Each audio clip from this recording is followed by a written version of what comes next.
அண்மை செய்தி. இன்னும் சற்று நேரத்தில் அதிமுக இரண்டாம் கட்ட வேட்பாளர்கள் பட்டியல் வெளியாகியிருக்கிறது. அண்மை செய்தியாக நாம் பார்த்துக் கொண்டிருக்கிறோம்.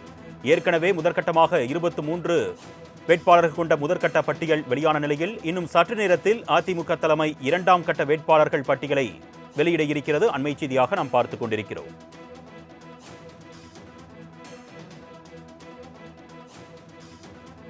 இன்னும் சற்று நேரத்தில் அதிமுக இரண்டாம் கட்ட வேட்பாளர்கள் பட்டியல் வெளியாகி இருக்கிறது. கட்சியின் பொதுச் செயலாளர் எடப்பாடி பழனிசாமி இந்த அறிவிப்பை வெளியிட இருக்கிறார். அண்மை செய்தியாக நாம் பார்த்துக் கொண்டிருக்கிறோம்.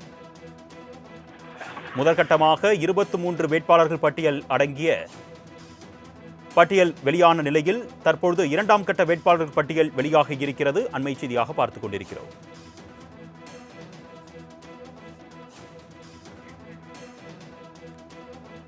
இன்னும் சற்று நேரத்தில் அதிமுக இரண்டாம் கட்ட வேட்பாளர்கள் பட்டியல் வெளியாகி இருக்கிறது. கூடுதல் விவரங்களை செய்தியாளர் ராஜேஷ் வழங்க நாம் கேட்கலாம். வணக்கம் ராஜேஷ், கூடுதல் விவரங்கள். அருணேஷ் வணக்கம். 2026 சட்டமன்ற தேர்தலை முன்னிட்டு அதிமுக தலைமையிலான தேசிய ஜனநாயக கூட்டணி என்பது அமைந்திருக்கக்கூடிய சூழ்நிலையில் அதிமுகவை பொறுத்தவரைக்குமே 169 தொகுதிகளில் அவர்கள் களம் காணக்கூடிய சூழ்நிலை. இன்னும் சற்று நேரத்தில் அதிமுகவினுடைய வேட்பாளர் பட்டியல் என்பது வெளியாகும் என்று எதிர்பார்க்கப்படுகிறது. கிட்டத்தட்ட 169இல் 23 வேட்பாளர்கள் முதற்கட்டமாக அறிவிக்கப்பட்டிருந்தார்கள். அந்த அறிவிப்பில் பொறுத்தவரைக்குமே முன்னாள் அமைச்சர்களாக இருக்கக்கூடிய SP வேலுமணி, அதே போல தங்கமணி உள்ளிட்டோர்களும் இடம்பெற்றிருந்தார்கள். இந்த நிலையில்தான் தற்பொழுது முதற்கட்ட வேட்பாளர் பட்டியல் வெளியாகி இருக்கக்கூடிய சூழ்நிலை. இரண்டாம் கட்ட இறுதிக்கட்ட வேட்பாளர் பட்டியல் இன்னும் சற்று நேரத்தில் வெளியாகும் என்று எதிர்பார்க்கப்படுகிறது. யார் யார் எந்தெந்த தொகுதிகளில் போட்டியிடுகிறார்கள் என்ற மிகுந்த ஒரு எதிர்பார்ப்பை ஏற்படுத்தி கூடிய சூழ்நிலை, யாருக்கு வாய்ப்பு கிடைக்கும் என்று எதிர்பார்க்கக்கூடிய சூழ்நிலை. இந்த வேட்பாளர் பட்டியல் குறித்ததான தகவல்கள் இன்னும் சற்று நேரத்தில் வெளியாகும் என்று எதிர்பார்க்கப்படக்கூடிய சூழ்நிலை. சென்னை பசுமை வழி சாலையில் இருக்கக்கூடிய எடப்பாடி பழனிசாமி அவர்கள் இல்லத்திற்கு வேட்பாளர்களாக அறிவிக்கப்படக்கூடிய நபர்களுக்கு வாய்ப்பு இருக்கக்கூடிய நபர்கள் பூங்கொத்தோடு அவருடைய இல்லத்திற்கு வருகை தந்த காட்சிகளை நம்மால் பார்க்க முடிகிறது. அவருடன் வாழ்த்து பெறக்கூடிய அந்த காட்சிகளையும் நம்மால் பார்க்க முடிகிறது. பெரும்பாலும் மாவட்ட செயலாளர்கள் வருகை தந்திருக்கிறார்கள், வேட்பாளராக நிற்கக்கூடியவர்கள் வருகை தந்திருக்கிறார்கள். அதே போல கட்சியில் புதிதாக இணைந்தவர்களுக்கான அந்த வாய்ப்பு என்பது வழங்கப்படும் என்றும் தெரிகிறது. குறிப்பாக கட்சியில் புதிதாக இணைந்த லீமா ரோஸ், அதே போல காளியம்மாள் உள்ளிட்டோர்களுக்கெல்லாம் அந்த வாய்ப்புகள் வழங்கப்படுவதற்கான அதிக வாய்ப்புகள் இருப்பதாக தெரிகிறது. ஆக மொத்தத்தில் இன்னும் சற்று நேரத்தில் அதற்கான அறிவிப்புகள் வெளியாகும் என்று எதிர்பார்க்கப்படுகிறது. இன்றைய தினத்தை பொறுத்தவரைக்கும் அதிமுக பொதுச் செயலாளர் எடப்பாடி கே பழனிசாமி அவர்கள் ஆலந்தூர் தொகுதியில் தேர்தல் பிரச்சாரத்தை மேற்கொள்ள இருக்கிறார். அந்த தேர்தல் பிரச்சாரத்திற்கு முன்பாகவே வேட்பாளர் யார் என்பதை அறிவித்துவிட்டு செல்ல வேண்டும் என்ற முனைப்போடு அவர் தற்பொழுது அந்த அறிவிப்பு வெளியாகும் என்றும் எதிர்பார்க்கப்படுகிறது. அதே நேரத்தில் இன்றைய தினத்தில் இன்று மாலை திமுகவினுடைய வேட்பாளர்கள் யார் என்பது அறிவிக்கக்கூடும் என்று தகவல் வெளியாகியிருந்த நிலையில் அதிமுகவினுடைய வேட்பாளர் பட்டியல் இன்னும் சற்று நேரத்தில் அதற்கு முன்பாகவே அறிவிப்பதற்கான வாய்ப்புகள் அதிகம் இருப்பதாக கூறப்படுகிறது. அர்னேஷ், ராஜேஷ், முதற்கட்டமாக 23 வேட்பாளர்கள் கொண்ட பட்டியல் வெளியிடப்பட்டது. இப்போ இரண்டாம் கட்ட வேட்பாளர்கள் பட்டியல் தற்பொழுது வெளியாகி இருக்கிறதாவும் தகவல் வெளியாகி இருக்கக்கூடிய நிலையில இரண்டாம் கட்ட வேட்பாளர்கள் பட்டியலில் எத்தனை வேட்பாளர்கள் பெயர் இடம்பெற்றிருக்கு? கூடுதல் விவரங்கள். ஒட்டுமொத்தமாக 169 தொகுதிகளில் அதிமுக களம் காணக்கூடிய சூழ்நிலையில் அதற்கான வேட்பாளர் பட்டியல் அதிகாரப்பூர்வமான வேட்பாளர் பட்டியல் வெளியாகும் என்று எதிர்பார்க்கப்பட்ட நிலையில் தற்பொழுது அதற்கான வேட்பாளர் பட்டியல் வெளியாகி இருக்கிறது. குறிப்பாக எந்தெந்த தொகுதிகளில் யார் யார் போட்டியிடுகிறார்கள் என்று நீண்ட எதிர்பார்ப்பு நிலவி வந்த நிலையில் தற்பொழுது அதற்கான வேட்பாளர் பட்டியல் என்பது தற்பொழுது வெளியாகி இருக்கக்கூடிய சூழ்நிலை. ஏற்கனவே 23 பேர் அடங்கிய அந்த வேட்பாளர் பட்டியல் என்பது வெளியாகி இருந்தது. தற்பொழுது இரண்டாம் கட்டமாக இந்த வேட்பாளர் பட்டியல் என்பது வெளியாகி இருக்கிறது. அந்த வகையில் பார்க்கும் பொழுது கும்மிடிப்பூண்டி தொகுதிக்கு சுதாகர் அவர்கள் போட்டியிடுகிறார். அவரு பூண்டி கிழக்கு ஒன்றிய கழக துணை செயலாளராக இருக்கிறார். அதே போல பொன்னேரி தொகுதியை பொறுத்த வரைக்கும் அது தனி தொகுதியாக இருக்குது.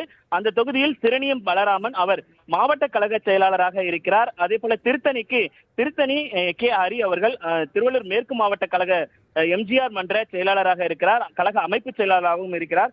அதே போல திருவள்ளூர் தொகுதியை பொறுத்த வரைக்கும் RV ரமணா அவர்கள் போட்டியிடுகிறார், முன்னாள் அமைச்சராக இருந்தார். திருவள்ளூர் மேற்கு மாவட்ட கழக செயலாளராக இருக்கிறார்.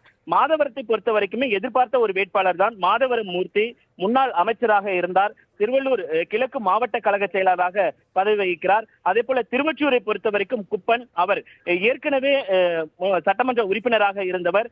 திருவொற்றியூர் மேற்கு பகுதி கழக செயலாளராக பொறுப்பு வகிக்கிறார். ஸ்ரீபெரும்புத்தூர் தொகுதி மிகவும் முக்கியமான ஒரு தொகுதி.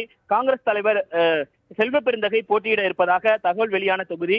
அந்த தொகுதியை பொறுத்த வரைக்குமே பழனி, குன்றத்தூர் மேற்கு ஒன்றிய கழக செயலாளராக இருக்கக்கூடிய பழனி அவர்கள் களம் காண்கிறார். அதே போல தாம்பரம் தொகுதி, தாம்பரத்தை பொறுத்த வரைக்குமே சிட்லப்பாக்கம் ராஜேந்திரன் அவர்கள் போட்டியிடுகிறார். செங்கல்பட்டு மேற்கு மாவட்ட கழக செயலாளராக இருக்கிறார்.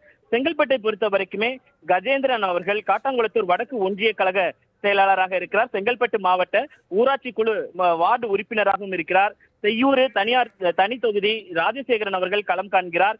அதே போல இப்படியாக களம் காணக்கூடிய சூழ்நிலையில் மதுராந்தகம் தொகுதி, மதுராந்தகத்தை பொறுத்த வரைக்குமே ஏற்கனவே எதிர்பார்க்கப்பட்ட மரகதம் குமரவேல் அவர்கள் களம் காண்கிறார். காஞ்சிபுரம் தொகுதியை பொறுத்த வரைக்கும் சோமசுந்தரம் முன்னாள் அமைச்சர் அவர் களம் காண்கிறார். அரக்கோணம் தொகுதியை பொறுத்த வரைக்குமே ரவி, அவர் ராணிப்பேட்டை கிழக்கு மாவட்ட கழக செயலாளராக இருக்கிறார். சிட்டிங் எம்எல்ஏவாக இருக்கிறார். காட்பாடி தொகுதியை பொறுத்த வரைக்குமே ராமு கழக அமைப்பு செயலாளராக இருக்கிறார்.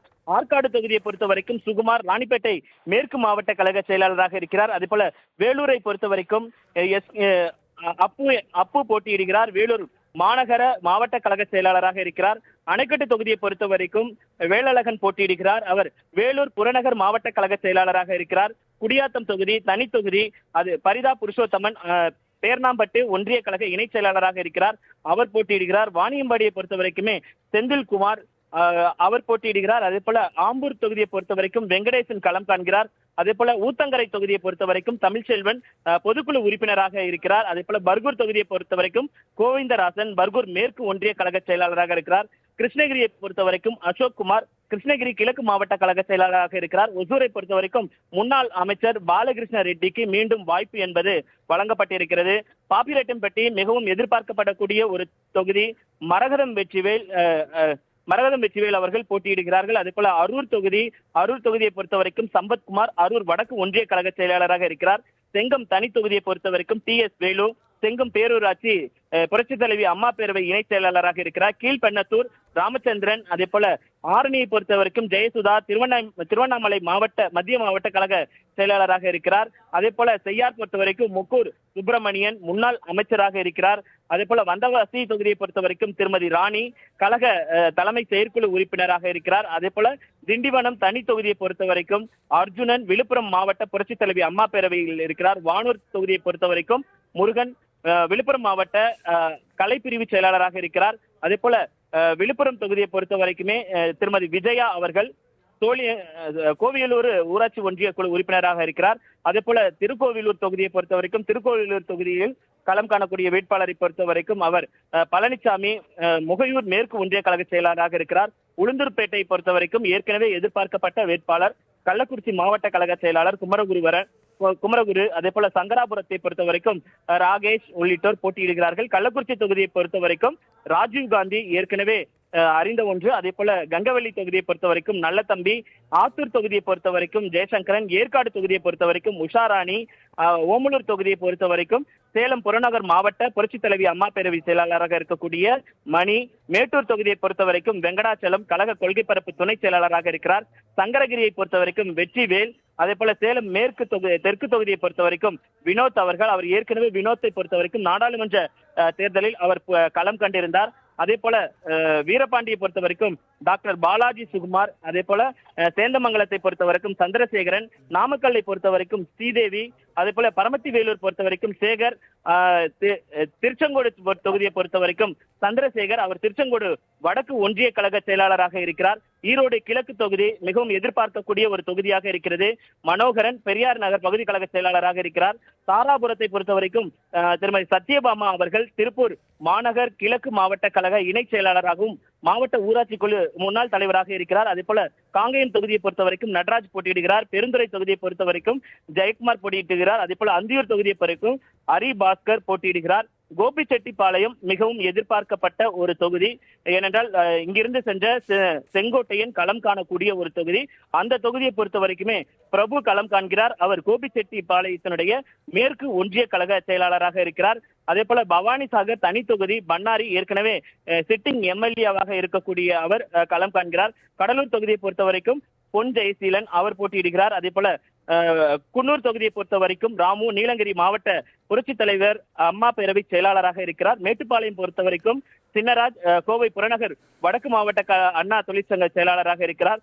திருப்பூர் வடக்கு மாவட்டத்தை பொறுத்த வரைக்குமே ஆனந்தன் முன்னாள் அமைச்சராக இருக்கக்கூடியவர் அவர் போட்டியிடுகிறார். பல்லடம் தொகுதியை பொறுத்த வரைக்கும் பல்லடம் KP பரமசிவம் அவர் கழக விவசாய பிரிவு இணை செயலாளராக இருக்கிறார். அதே போல சூலூர் தொகுதியை பொறுத்த வரைக்கும் கந்தசாமி, கவுண்டம்பாளையத்தை பொறுத்த வரைக்கும் அருண்குமார், கோயம்புத்தூர் தெற்கு அம்மன் அர்ஜுனன் ஏற்கனவே வடக்கு தொகுதியில் போட்டியிட்டு சட்டமன்ற உறுப்பினராக இருக்கக்கூடிய அம்மன் அர்ஜுன் இந்த முறை தெற்கு தொகுதியில் நிற்பார் என்று எதிர்பார்த்த ஒன்றுதான். மிகவும் எதிர்பார்க்கப்பட்ட சிங்காநல்லூர் தொகுதி அண்ணாமலை போட்டியிடுவார் என்று எதிர்பார்க்கப்பட்ட அந்த தொகுதியில் ஜெயராம் அவர்கள் களம் காண்கிறார். அதே போல கிணத்துக்கடவு தொகுதி தாமோதரன் முன்னாள் அமைச்சராக இருந்தார். அம்மா மக்கள் முன்னேற்ற கழகத்தில் இருந்து விலகி அதிமுகவில் இணைந்திருந்தார். பொள்ளாச்சி தொகுதியை பொறுத்த வரைக்குமே எதிர்பார்த்த வேட்பாளர் தான் பொள்ளாச்சி ஜெயராமன். அதே போல வால்பாறை தனி தொகுதியில் லட்சுமணன் சிங், உடுமலைப்பேட்டையை பொறுத்த வரைக்கும் உடுமலை K ராதாகிருஷ்ணன், பழனி ரவி மனோகரன் போட்டியிடுகிறார். ஆத்தூர் விஸ்வநாதன், நிலக்கோட்டை பொறுத்த வரைக்கும் தேன்மொழி அவர் ஏற்கனவே சட்டமன்ற உறுப்பினராக இருக்கக்கூடியவர். வேடச்செந்தூரை பொறுத்த வரைக்கும் ஏற்கனவே எதிர்பார்க்கப்பட்ட ஒரு வேட்பாளர் கழக இளைஞர்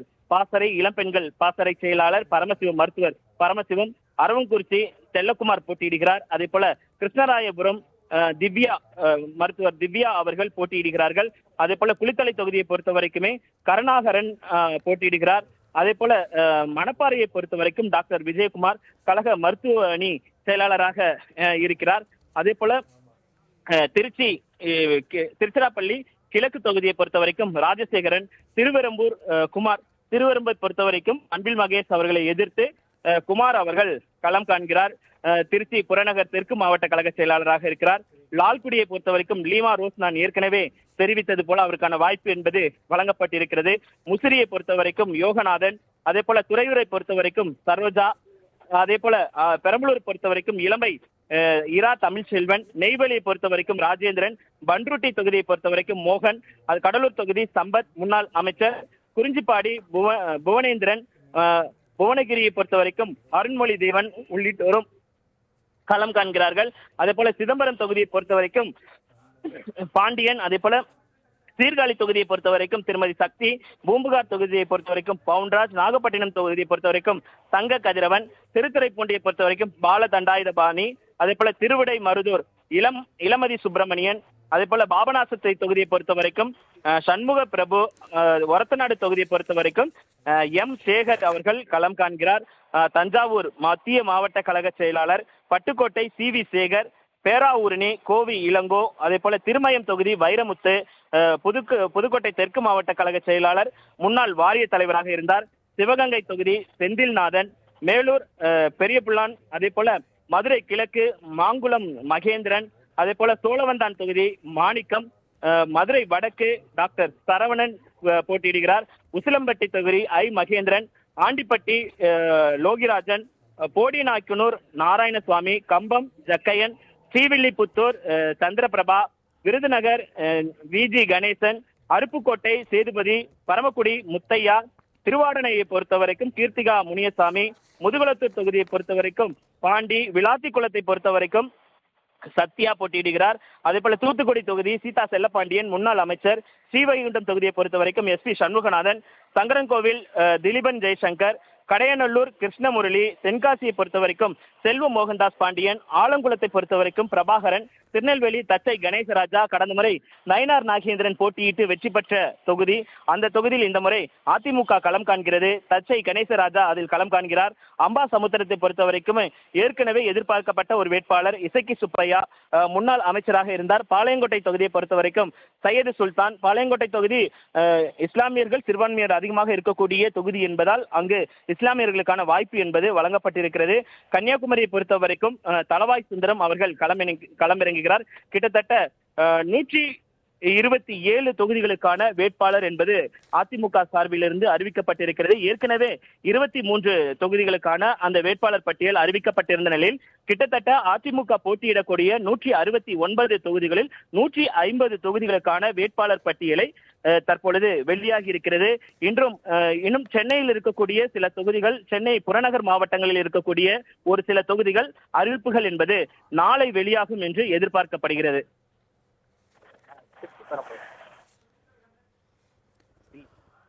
ராஜேஷ், தற்பொழுது 127 வேட்பாளர்கள் கொண்ட பட்டியல் இரண்டாம் கட்டமாக வெளியாக இருக்கக்கூடிய சூழல்ல முக்கியமான தொகுதிகள் நம்ம உன்னிப்பாக கவனிக்க வேண்டியது இருக்கு. குறிப்பாக சொல்ல போனால் நீங்கள் சொன்ன மாதிரி கோபி சட்டமன்ற தொகுதியில் பார்க்க போனால் வேட்பாளராக பிரபு நிறுத்தப்பட்டிருக்கிறார்.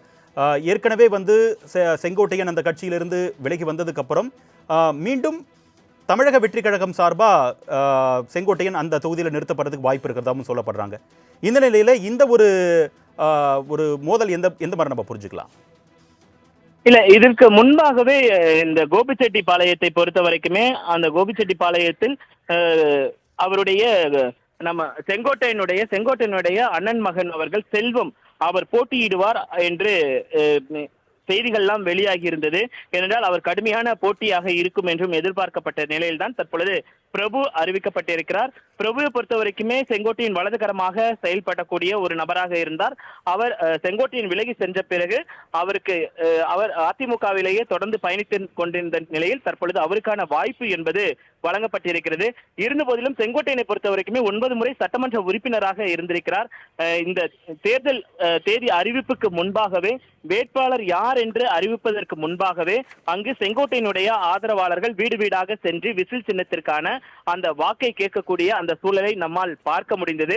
அவர்கள் கிட்டத்தட்ட 1 மாதத்திற்கு மேலாக அந்த விசில் சின்னத்திற்காக அவர்கள் வாக்கு சேகரிக்கக்கூடிய அந்த பணிகளில் ஈடுபட்டிருக்கக்கூடிய சூழலில் களம் என்பது பலமாக இருக்கும் என்றுதான் எதிர்பார்க்கப்படுகிறது. ஏனென்றால் இதுவரை இரட்டை இலையில் மட்டுமே ஓட்டு போட்டு வந்த அந்த மக்களை மாற்றுவது என்பது அவ்வளவு எளிதான காரியமா என்பது ஒரு கேள்விக்குறியாக இருந்தாலும் இன்றைய காலகட்டத்தில் அதற்கான வாய்ப்புகள், சாத்தியக்கூறுகள் அதிகம் இருப்பதாகத்தான் பார்க்கப்படுகிறது. அந்த வகையில் கடுமையான போட்டி நிலவும் என்றுதான் எதிர்பார்க்கப்படுகிறது. அதே நேரத்தில் சென்னையில் இருக்கக்கூடிய ஒரு சில தொகுதிகளுக்கு வேட்பாளர் பட்டியல் வெளியாகவில்லை. ஏனென்றால் அது ஒரு இழுபறியில் இருப்பதாக தகவல் வெளியாகி இருக்கிறது. அந்த வகையில் இந்த வேட்பாளர் பட்டியலிருந்து விரைவில் வெளியாகும் என்றும் எதிர்பார்க்கப்படுகிறது. ராஜேஷ், அதே போல ஏற்கனவே வாய்ப்பு வழங்கப்பட்ட எத்தனை வேட்பாளர்களுக்கு இந்த முறை மீண்டும் வாய்ப்புகள் வழங்கப்பட்டிருக்கு? அது குறித்தான தகவல் இதன் வெளியே இருக்கா? வேட்பாளர் பட்டியல் என்பது தற்பொழுதுதான் நம்முடைய கையில் கிடைத்திருக்கிறது. குறிப்பாக நான் முன்பே சொல்லியது போல ரமணா போன்ற முன்னாள் அமைச்சர்கள், அதே போல குமார் போன்றவர்கள், அதே போல தேன்மொழி போன்றவர்கள், சிட்டிங் எம்எல்ஏவாக இருக்கக்கூடியவர்கள், வைரமுத்து போன்றவர்கள், புதுக்கோட்டை மாவட்டத்தை சேர்ந்தவர் வைரமுத்து, அதே போல பல்வேறு நபர்களுக்கு கடந்த முறை போட்டியிட்டவர்களுக்கும் இந்த முறை என்பது வாய்ப்பு என்பது வழங்கப்பட்டிருக்கிறது. குறிப்பாக புதிய முகங்கள் அநேகருக்கு வாய்ப்புகள் என்பது கொடுக்கப்பட்டிருக்கிறது. அதே போல கடந்த முறை போட்டியிட்ட பரமசிவம் அவர்களுக்கும் இந்த முறை வாய்ப்பு என்பது வழங்கப்பட்டிருக்கிறது. அதே போல திவ்யா போன்றவர்கள் எல்லாம் புதிய நபர்களாக பார்க்கப்படுகிறார்கள். கருணாகரன் போன்றவர்கள் எல்லாம் புதிய நபர்களாக பார்க்கப்படுகிறார்கள். இந்த வேட்பாளர் பட்டியலை பொறுத்த வரைக்குமே ஒரு கலவையான ஒரு வேட்பாளர் பட்டியலாகத்தான் இருக்கிறது. புதிய முகங்களுக்கு அதிக வாய்ப்புகள் கொடுக்கப்பட்டிருக்கிறது. ஏற்கனவே போட்டியிட்டு தோல்வியுற்ற நபர்களுக்கும் இந்த முறை வாய்ப்பு என்பது வழங்கப்பட்டிருக்கிறது. சிறுநீர் பலராமன் போன்றவர்கள் கடந்த முறை போட்டியிட்டு தோல்வியை தழுவியவர்கள், அவர்களுக்கெல்லாம் இந்த முறை வழங்கப்பட்டிருக்கிறது. அதே போல மாதவரம் மூர்த்தி அவர்களுக்கு வழங்கப்பட்டிருக்கிறது, குப்பன் அவர்களுக்கு வழங்கப்பட்டிருக்கிறது. இப்படியாக ஒரு சிலருக்கு மீண்டும் வாய்ப்பு என்பது வழங்கப்பட்டிருக்கிறது. ராஜேஷ், அதே போல ஏற்கனவே விழுப்புரம் தொகுதியில் நின்று தோல்வி அடைந்த CV சண்முகம் அவர்கள் தற்பொழுது மயிலம் தொகுதியில் வாய்ப்பு வழங்கப்பட்டிருக்கு. இப்போ விழுப்புரம் தொகுதிக்கு விஜயா என்பவர் வேட்பாளராக அறிவிக்கப்பட்டிருக்காரு. இந்த விழுப்புரம் தொகுதியை பொறுத்த வரைக்கும் விஜயா அவர்களுடைய செல்வாக்கு எந்த அளவுக்கு இருக்கு? விழுப்புரம் தொகுதியை பொறுத்த வரைக்குமே இந்த விழுப்புரம் தொகுதியில் நாம் நின்றால் தோல்வியை தழுவி விடுவோம் என்ற ஒரு அச்சத்தில் தான் CV சண்முகம் அவர்கள் தன்னுடைய சொந்த தொகுதியான மயிலம் தொகுதிக்கு சென்று விட்டார் என்ற விமர்சனம் எதிர்க்கட்சிகளிலிருந்து வைக்கப்படுகிறது. அதே நேரத்தில் விழுப்புரம் தொகுதியை பொறுத்த வரைக்குமே விழுப்புரம் திமுக வலுவாக இருக்கக்கூடிய ஒரு தொகுதியாக பார்க்கப்படுகிறது. திமுகவாக இருக்கட்டும், அங்கு விடுதலை சிறுத்தைகளுடைய பலம் என்பது அதிகமாக இருக்கும். அதே போல கம்யூனிஸ்ட் கட்சிகளுடைய ஆதிக்கமும் அதிகமாக இருக்கிறது. அப்படி இருக்கும் பொழுது 2 தொகுதிகளையுமே பார்க்கும் பொழுது இந்த விழுப்புரம் தொகுதி குறிப்பாக நாம் பார்க்கும் பொழுது அதற்கான வேட்பாளர் விஜயா அவர்களை பொறுத்த வரைக்குமே அவர் அந்த தொகுதிக்கு பரிச்சயமான நபராக இருக்கிறார். ஏனென்றால் பல்வேறு நிகழ்ச்சிகளில் அவர் கலந்து கொண்டிருக்கிறார். அதன் அடிப்படையில் அவருக்கான அந்த வாய்ப்பு என்பது வழங்கப்பட்டிருப்பதாக தகவல் வெளியாகி இருக்கிறது. ஆனால் விழுப்புரத்தை பொறுத்த வரைக்குமே திமுகவினுடைய வேட்பாளர் பலமான வேட்பாளராக இருக்கக்கூடிய சூழ்நிலையில் வெற்றி வாய்ப்பு என்பது அவ்வளவு எளிதாக இருக்காது என்றுதான் பார்க்க வேண்டும். ஏனென்றால் இந்த முறை பொறுத்த வரைக்குமே அதிமுக கூட்டணியில் பாமக இருக்கிறது. பாமக விழுப்புரத்தில் வலுவாக இருக்கக்கூடிய ஒரு தொகுதி. அப்படி இருக்கும் பொழுது பாமக அதிமுக, அதே நேரத்தில் அந்த புறம் பார்க்கும் பொழுது திமுக கூட்டணியை பொறுத்த வரைக்குமே திமுக வலுவாக இருக்கக்கூடிய தொகுதி, விடுதலை சிறுத்தைகள் வலுவாக இருக்கக்கூடிய ஒரு தொகுதி. அந்த வகையில் பார்க்கும் பொழுது இப்படியான பல வேட்பாளர்கள் தேர்வு என்பது புதிய முக வேட்பாளர்களுடைய தேர்வு அதிகமாக இருக்கக்கூடிய சூழ்நிலையில் இந்த பட்டியலை பொறுத்த வரைக்கும் ஒரு கலவையான ஒரு வேட்பாளர் பட்டியலாகத்தான் நம்மால் பார்க்க முடிகிறது. அருணேஷ், ராஜேஷ், முக்கியமாக சொல்லப்போனா பாஜக முன்னாள் மாநில தலைவர் அண்ணாமலை சிங்காநல்லூர் தொகுதியில் போட்டியிடுறதுக்கான வாய்ப்புகள் அதிகமாக பேசப்பட்டுச்சு. இப்போ அதிமுக தலைமை சிங்காநல்லூர் தொகுதியை பாஜக வசம் ஒப்படைக்காம தன்னகத்தே வச்சிருக்காங்க. இப்போ சிங்காநல்லூர் தொகுதியை பாஜக கிட்ட கொடுக்காம தாங்கிட்டே வச்சுக்கிட்டு ஜெயராமன்றவர் இப்போ வேட்பாளர் அறிவிக்கப்பட்டதுக்கு என்ன காரணமாக பார்க்கப்படுது? இல்ல, ஜெயராமனை பொறுத்த வரைக்கும் அவர் ஏற்கனவே அந்த தொகுதியில் எம்எல்ஏவா, சிட்டிங் எம்எல்ஏவாக இருக்கக்கூடியவர். அவர் செல்வாக்கு மிக்க தொகுதியாக இருக்கக்கூடிய தொகுதியாக இருக்கிறது. சிங்காநல்லூராக இருக்கட்டும் அல்லது கவுண்டம்பாளையமாக இருக்கட்டும், இரண்டு தொகுதிகளுமே அதிமுக பலமாக இருக்கக்கூடிய தொகுதி. நாம் இந்த கூட்டணி அமைந்த பொழுதே, இந்த கூட்டணி பேச்சுவார்த்தை, தொகுதி பங்கீடு பேச்சுவார்த்தை நடக்கும் பொழுதே நாம் குறிப்பிட்டு கூறிய சில விஷயங்கள் என்பது அதிமுக பலமாக இருக்கக்கூடிய தொகுதிகளை பாஜக குறிவைக்கிறது என்பதை நாம் தொடர்ச்சியாக வலியுறுத்தி வந்தோம். ஆனால் அவற்றை எல்லாம் மீறி எடப்பாடி பழனிசாமி கவுண்டம்பாளையம் அப்போ சிங்கநல்லூர் தொகுதி இரண்டையுமே அதிமுக வசம் வைத்திருப்பது என்பது மிகப்பெரிய ஒரு அவருடைய அந்த ஆளுமையை காண்பிக்கக்கூடிய ஒரு விதமாக இருக்கிறது. என சிங்காநல்லூர் தொகுதியை சிங்காநல்லூர் மற்றும் கவுண்டம்பாளையம் தொகுதி இரண்டு தொகுதியுமே அண்ணாமலைக்கான தொகுதியாக பார்க்கப்பட்ட நிலையில் அந்த இரண்டு தொகுதிகளுமே அதிமுக வசம் இருப்பது என்பது ஏற்கனவே அந்த தொகுதியில் இருக்கக்கூடிய சிட்டிங் எம்எல்ஏவாக இருக்கக்கூடியவர் அண்ணாமலை வரும்பொழுது கூட அவருக்கு மாலை அணிவித்து நீங்கள் நின்றால் நான் விட்டுக் கொடுக்கிறேன் என்றெல்லாம் தெரிவித்திருந்தார். இருந்த போதிலும் சிங்காநல்லூர் கவுண்டம்பாளையம் இரண்டு தொகுதிகளுமே அதிமுக செல்வாக்கு மிக்க ஒரு தொகுதியாக இருக்கக்கூடிய சூழ்நிலையில் அந்த தொகுதிகளில் அதிமுக களம் காண்கிறது என்பதுதான் உண்மையாக இருக்கிறது. அருணேஷ், ராஜேஷ், அதே போல இந்த திருப்பூர் தொகுதியை பொறுத்த வரைக்கும் கம்யூனிஸ்டுகள் பலம் வாய்ந்த ஒரு தொகுதியாக பார்க்கப்படுது. இந்த நிலையில் அதிமுக ஆனந்தன் அப்படின்ற ஒரு வேட்பாளரை களம் இறக்கியிருக்கிறாங்க. இந்த ஒரு மோதல் போட்டியை நம்ம எப்படி புரிஞ்சுக்கலாம்? பொதுவாக ஒரு பார்வை என்பது வைக்கப்படுகிறது. கம்யூனிஸ்டுகள் கரைந்து வருகிறார்கள் என்பதுதான் எதிர்க்கட்சிகளுடைய குற்றச்சாட்டாக இருக்கிறது. பலமாக இருந்த 2016, 2011 அதே போல 2021 தொகுதி இடங்களில் கூட 2016, 2011 அமைச்சர் ஆனந்தன், முன்னாள் சட்டமன்ற உறுப்பினர் ஆனந்தன் அவர்கள் அந்த தொகுதியில போட்டியிட்டு வெற்றி பெற்றிருக்கிறார். அப்படி இருக்கும் பொழுது கம்யூனிஸ்ட் பலமாக இருக்கிறார்கள் என்பது உண்மைதான். ஆனால் இருந்த போதிலும் அதிமுக பலமிக்க தொகுதியாக பலம் வாய்ந்த ஒரு தொகுதியாக இருக்கக்கூடிய அதிமுகவினுடைய மற்றொரு கோட்டையாக பார்க்கப்படுகிறது. அதே நேரத்தில் திருப்பூர் தொகுதியை பொறுத்த வரைக்குமே அந்த பாஜக வலுவாக இருக்கக்கூடிய ஒரு தொகுதியாக பார்க்கப்படுகிறது. பாஜகவினுடைய அந்த தொகுதி பாஜக வலுவாக இருக்கக்கூடிய சூழ்நிலையில் அங்கு போட்டியிட்டால் அவர் வெற்றி வாய்ப்பு அதிகம் இருப்பதாக பார்க்கப்படுகிறது. அதே நேரத்தில் பாஜக தங்களுடைய செல்வாக்குமிக்க தொகுதிகளில் திருப்பூரையும் அவர்கள் வைத்திருந்தார்கள். அந்த அடிப்படையில் பார்க்கும் பொழுது திருப்பூர் தொகுதியை பொறுத்த வரைக்குமே பாஜக வலுவாக இருக்கக்கூடிய சூழ்நிலையில் அதிமுகவிற்கான அந்த வெற்றி வாய்ப்பு அதிகமாகத்தான் இருக்கிறது என்று பார்க்க முடிகிறது. ராஜேஷ், அதே போல முன்னாள் அமைச்சராக இருந்த பொன்முடி அவர்கள் இந்த முறை திருக்கோவிலூர் தொகுதியில் போட்டியிடறதுக்கு வாய்ப்பு இல்லை அப்படின்னு பேசப்படுது. அவருடைய மகன் கௌதம சிகாமணி விருப்ப மனு வழங்கியிருக்காரு. இந்த நிலையில் திருக்கோவிலூர் தொகுதியை பொறுத்த வரைக்கும் பழனிசாமி அப்படின்றவர் அதிமுக தலைமை களம் இறக்கியிருக்கிறாங்க. இந்த பழனிசாமிக்கு அந்த தொகுதியில் வெற்றி வாய்ப்பு எந்த அளவுக்கு இருக்கு? அதிமுகவை பொறுத்த வரைக்குமே அவர்கள் பல்வேறு சர்வேக்களை நடத்தியிருக்கிறார்கள். மாவட்ட செயலாளர்களை அழைத்து பேசியிருக்கிறார்கள்.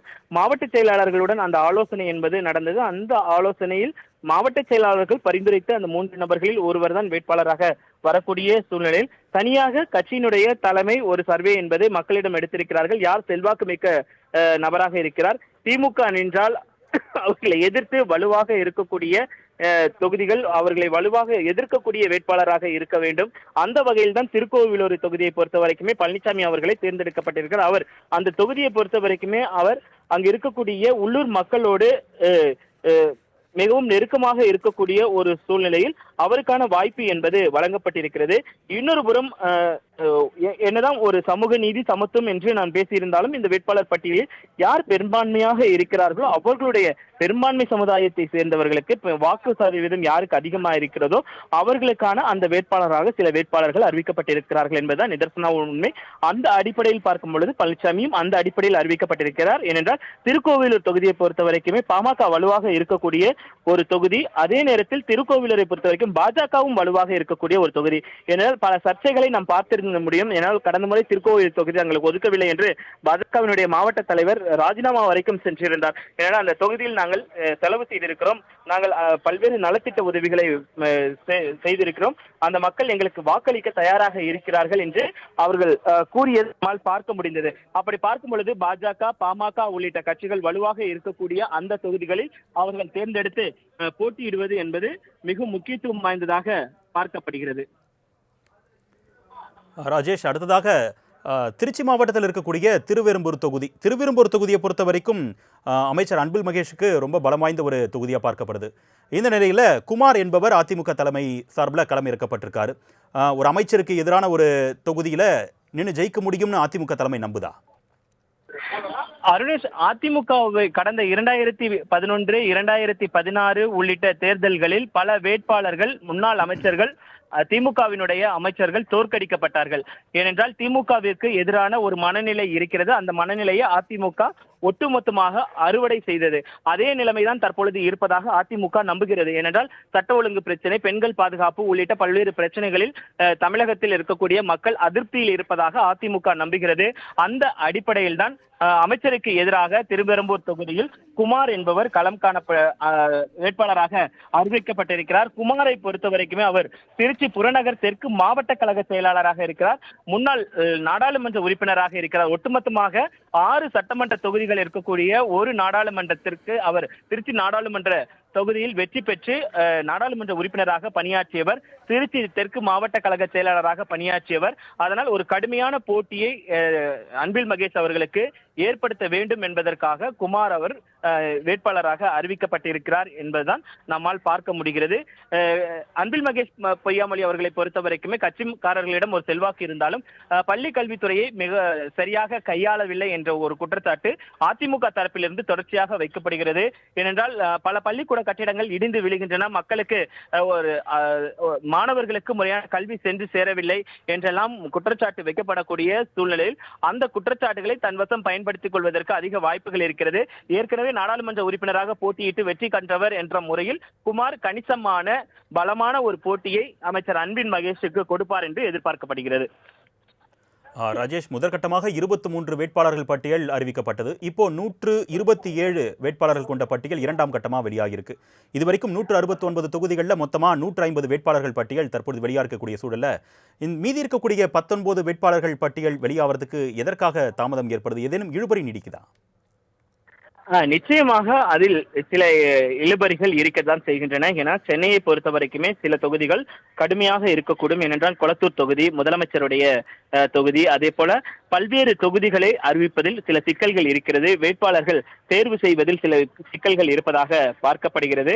அதனால் 3 கட்டமாக இந்த வேட்பாளர் பட்டியல் வெளியாவதற்கான அதிக வாய்ப்புகள் இருக்கக்கூடிய சூழ்நிலையில் தான் தற்பொழுது அதற்கான பேச்சுவார்த்தைகள் எல்லாம் தீர்வு காணப்பட்டு நாளை அல்லது நாளை மறுநாள் 3ஆம் கட்ட வேட்பாளர் பட்டியல் வெளியாகும் என்றும் எதிர்பார்க்கப்படுகிறது. ஏன்னால் சென்னையில் இருக்கக்கூடிய ஒரு சில தொகுதிகளை பொறுத்த வரைக்குமே கடினமாக இருக்கக்கூடிய ஒரு தொகுதிகளாக இருக்கிறது. அதே போல புறநகரில் இருக்கக்கூடிய இன்னைக்கு எடப்பாடி பழனிசாமி அவர்கள் பிரச்சாரம் செய்யக்கூடிய ஆலந்தூர் தொகுதி யாருக்கு ஒதுக்குவது? ஏனென்றால் ஆலந்தூர் தொகுதியை பொறுத்த வரைக்குமே வளர்மதி, முன்னாள் அமைச்சர் வளர்மதியும் கேட்கிறார். அதே போல 1000 விளக்கு தொகுதியிலும் அவருக்கான வாய்ப்பு இருப்பதாக கூறப்படுகிறது. இப்படியாக அந்த தொகுதி ஒதுக்குவதில் சில பிரச்சனைகள் இருக்கக்கூடிய சூழ்நிலை அதையெல்லாம் சரி செய்து இன்று இரவு அல்லது நாளைக்குள்ளாக அந்த பட்டியல் வெளியாகும் என்றும் எதிர்பார்க்கப்படுகிறது. ஆர்னிஷ், ராஜேஷ், குறிப்பிட்டு சொல்லும்படி பார்க்க போனால் ஓசூர் தொகுதி, மதுராந்தகம் தொகுதி, இதில் போட்டியிடக்கூடிய ஓசூர் தொகுதியை பொறுத்த வரைக்கும் பாலகிருஷ்ணா ரெட்டி, அதே போல் மதுராந்தகம் தொகுதியில் மரகதம் குமரவேல், இவங்களுக்கெல்லாம் மறுபடியும் சீட் வழங்கப்பட்டிருக்கு. அப்போது அதிமுக வாக்கு சதவீதம் தக்க வைக்கப்பட்டிருக்கு அப்படின்னு நம்ம புரிஞ்சுக்கலாமா? இல்ல, பாலகிருஷ்ணா ரெட்டியை பொறுத்த வரைக்குமே கடந்த முறை அவருடைய மனைவி, அவர் நீதிமன்றத்தால் தண்டிக்கப்பட்டு அவருடைய மனைவி போட்டியிட்டு இருந்தார். அப்பொழுது அவர் தோல்வியை தழுவி இருந்தார். இந்த முறை பாலகிருஷ்ண ரெட்டி அவர்கள் களமிறங்கிறார். அவர் போட்டியிடுவதற்கான அந்த வாய்ப்புகள் வழங்கப்பட்டிருக்கிறது. அப்படி அவருக்கு வழங்கப்பட்டிருக்கக்கூடிய சூழலில் நிச்சயமாக அவர் வெற்றி பெறுவதற்கான அந்த சூழல் இருக்கிறது என்றால் அவர் ஏற்கனவே போட்டியிட்டு வெற்றி பெற்று அமைச்சராக பணியாற்றியவர். அமைச்சராக பணியாற்றும் போது பல்வேறு நலத்திட்ட உதவிகளை அந்த தொகுதிகளுக்கு அவர் செய்திருக்கக்கூடிய சூழலில் அந்த தொகுதிகளிலும் அதிமுகவினுடைய கோட்டையாக தக்க வைக்க வேண்டிய ஒரு கட்டாயம் என்பது அதிமுகவிற்கு இருக்கிறது. அதே போல மரகத குமரவேலை பொறுத்த வரைக்குமே அவர் அந்த தொகுதியை மதுராந்தகம் தொகுதியை பொறுத்த வரைக்கும் அவர் சிட்டிங் எம்எல்ஏவாக இருக்கிறார். பல்வேறு நலத்திட்ட உதவிகளை அவர் செய்திருக்கிறார். தொடர்ச்சியாக மக்கள் பணியில் ஈடுபடக்கூடிய அந்த சூழ்நிலையில் அவர் அதிமுகவின் முகமாக மக்களிடம் மிகப்பெரிய ஒரு பரிச்சயத்தை ஏற்படுத்தி இருக்கிறார். அப்படி பரிச்சயத்தை ஏற்படுத்தும் பொழுது அவர் அங்கு அறிவிக்கப்பட்டதன் மூலமாக மீண்டும் அந்த தொகுதியை தக்க வைத்துக் கொள்ள வேண்டும் எண்ணத்தில் தான் அதிமுக பலருக்கு அந்த குறிப்பிட்ட தொகுதிகளை ஒதுக்கி இருக்கிறார்கள். அந்த வரிசையில் மரகத குமரவேலும் இணைந்திருக்கிறார். நீங்க நாம் குறிப்பிட்டு பார்க்க வேண்டும் என்றால் கிருத்திகா முனியசாமி திருவாடனை தொகுதியில் நிற்கிறார். திருவாடனை தொகுதியை பொறுத்த வரைக்குமே மிகவும் பலமாக இருக்கக்கூடிய ஒரு தொகுதியாக இருந்தாலும் அங்கு கிருத்திகா முனியசாமி நிற்கக்கூடிய சூழ்நிலையில் அதற்கான வெற்றி வாய்ப்புகள் என்பது அதிகமாக இருக்கக்கூடும். என்றால் ராமநாதபுரம் தொகுதி வந்து கூட்டணி கட்சிகளுக்கு ஒதுக்கப்பட்டிருக்கக்கூடிய சூழ்நிலையில் தற்பொழுது அவர் அங்கு நிற்கக்கூடிய சூழ்நிலை இப்படியாக அதிமுகவின் முகமாக பார்க்கக்கூடிய நபர்களை வேட்பாளராக எடப்பாடி பழனிசாமி அறிவித்திருக்கிறார். அதன் மூலமாக தங்களுடைய வெற்றியை எளிதாக ஈட்ட முடியும் என்று அவர் வியூகம் வகுத்திருக்கிறார். ராஜேஷ், நீங்க சொன்னது போலவே இப்போ திருவாடானை தொகுதி கீர்த்திகா முனிசாமிக்கு ஒதுக்கீடு செய்யப்பட்டிருக்கு. ஏற்கனவே வந்து முக்குளத்தூர் புலிப்படைக்கு ஒதுக்கப்பட்டு அதில் ஜெயிச்சிருக்காங்க கருணாஸ் அவர்கள். இப்போ மீண்டும் கருணாசுக்கு முக்குளத்தூர் புலிப்படைக்கு ஒரு தொகுதி திமுக தலைமை ஒதுக்கீடு செய்யப்படக்கூடிய சூழல்ல திருவாடானை தொகுதி ஒதுக்கப்பட்டால் இந்த ஒரு போட்டி எப்படி நம்ம புரிஞ்சுக்கலாம்? இல்ல, இந்த முறையை பொறுத்த வரைக்குமே திருவாடனை தொகுதி திமுக தான் வைத்திருக்கும் என்றே தெரிகிறது. ஏனென்றால் திமுகவை பொறுத்த வரைக்குமே அங்கு வாத்துனா ஆனந்த் களமிறக்கப்படுவார் என்று எதிர்பார்க்கப்படுகிறது. வாத்துனா அவர் முன்னாள் அமைச்சராக இருந்தவருடைய மகனாக இருக்கிறார். அவர் களமிறங்குவதற்கான அதிக வாய்ப்புகள் இருப்பதாக பார்க்கப்படுகிறது. அந்த வகையில் நேரடியாக இரட்டை இலையும் உதயசூரியனும் மோதக்கூடிய ஒரு சூழல் ஏற்படும் என்று எதிர்பார்க்கப்படுகிறது. பெரும்பாலான தொகுதிகளில் இந்த இரட்டை இலையும் உதயசூரியனும் நேருக்கு நேராக மோதும் பொழுதுதான் பலமான ஒரு போட்டி என்பது இருக்கும். அந்த வகையில் திருவாடனை தொகுதியை பொறுத்த வரைக்குமே திமுக தங்களுடைய வசம்தான் வைத்துக் கொள்ளும் என்று எதிர்பார்க்கப்படக்கூடிய சூழ்நிலையில் அது மிகப்பெரிய ஒரு கடுமையான போட்டியை ஏற்படுத்தும் என்று எதிர்பார்க்கப்படுகிறது. கிட்டத்தட்ட திருவாடனை தொகுதியை பொறுத்த வரைக்குமே அதிமுக பலமிக்க ஒரு தொகுதியாக பார்க்கப்படக்கூடிய சூழ்நிலை தான். மாவட்ட செயலாளருடைய மனைவியும் மகளிர் அணியினுடைய துணை செயலாளராக இருக்கக்கூடிய கிருத்திகா முனியசாமி நேரடியாக அங்கு களம் காண்கிறார். இப்படி இருக்கும் பொழுதுதான் அதற்கான அந்த போட்டி என்பது பலமாக இருக்கக்கூடும். அது திமுக திருவாடனையை தங்கள் வசம் வைத்திருக்கும் என்றுதான் எதிர்பார்க்கப்படுகிறது. இன்று மாலை அதற்கான வேட்பாளர் பட்டியல் வெளியாகும் பொழுது அதற்கான உதயசூரியனை எதிர்த்து இரட்டை இலை சின்னம் எந்தெந்த இடங்களில் நிற்கிறார்கள் என்பது குறித்து நமக்கு முழுமையாக கிடைக்கும். உங்களுடைய விரிவான தகவலுக்கு நன்றி ராஜேஷ்.